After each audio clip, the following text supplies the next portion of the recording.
The backlash to the Rings of Power series has been overwhelming for Amazon. For 5 months now, Lord of the Rings fans have been pushing back as the initial trailer nears 2 million dislikes compared to only just over 100,000 upvotes. Massively ratio, just like everything that gets put out for this series is.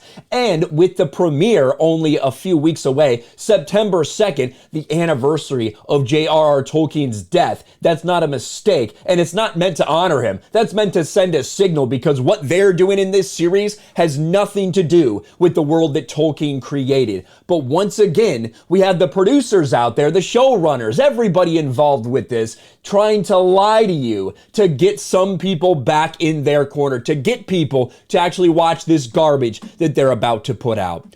Lord of the Rings TV writers show not just vaguely connected to Tolkien. The Rings of Power showrunners push back on a critic's suggestion the series isn't strongly rooted in Tolkien's work and address those Game of Thrones comparisons. How laughable is this when so much of the marketing, so much of what they were putting out there from Amazon, from the showrunners, from the producers, was completely contrary to that. We had people that said, it only seemed right that to do this adaptation, we had to make it for a modern day world. We had to change Tolkien's world to fit this adaptation. You've heard that garbage over and over and over again. And it was back in February that this was said. Lord of the Rings showrunner calls the series the novel Tolkien never wrote.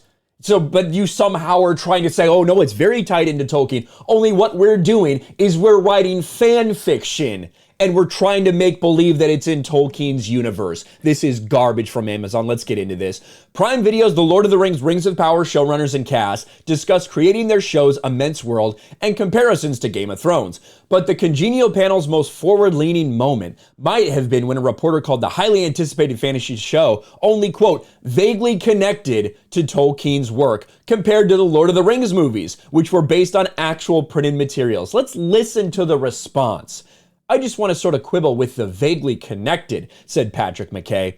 We don't feel that way. We feel like deep roots of the show are in the books and in Tolkien. And if we didn't feel that way, we'd all be terrified to sit up here. No, you're fucking petrified. You are. I mean, you're going to get paid no matter what. But it's clear that it is shifted. The entire strategy for Rings of Power has shifted over the past few months as they've realized that time after time, trailer after trailer, Lord of the Rings fans aren't backing down. Tolkien fans aren't backing down. They're going to continue to push back against this garbage.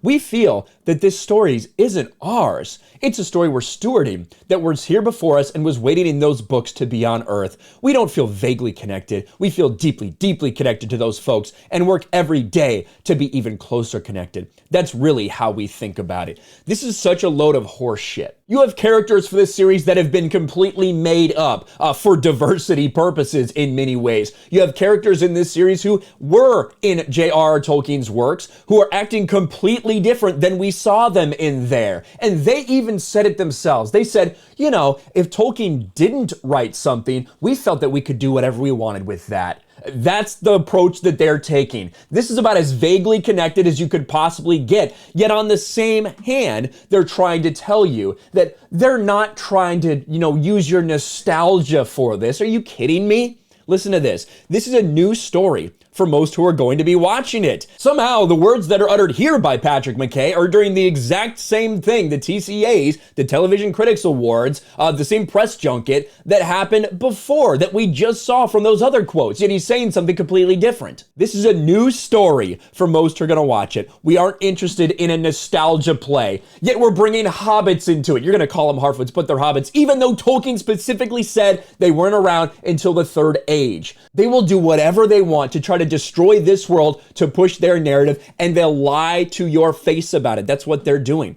We felt this show had to earn its place on the start, rise or fall on its own merits. There are different stories that you've seen before. This is before Frodo, before the rings, the time during which the Rings of Power were forged. And of course, he does go on. We hope the human drama of it will be as engaging and accessible to anyone as well as the super fans.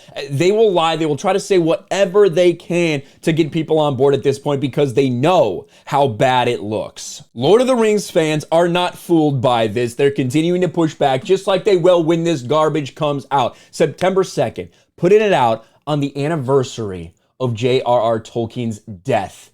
That's about as sick as it gets from these people at Amazon who are already trying to destroy the entire world that Tolkien created. Let me know your thoughts about this in the comments below. Smash a like button, subscribe to the channel, ring the bell for notifications, share this video out there, and I'll talk to you later. Thanks for watching, everyone, and a huge shout out to my patrons. I appreciate you guys so much. Want to follow me on Twitter or Instagram? Check out the description below. You'll find links to my P.O. box and my Patreon as well. And I'll talk to you guys later.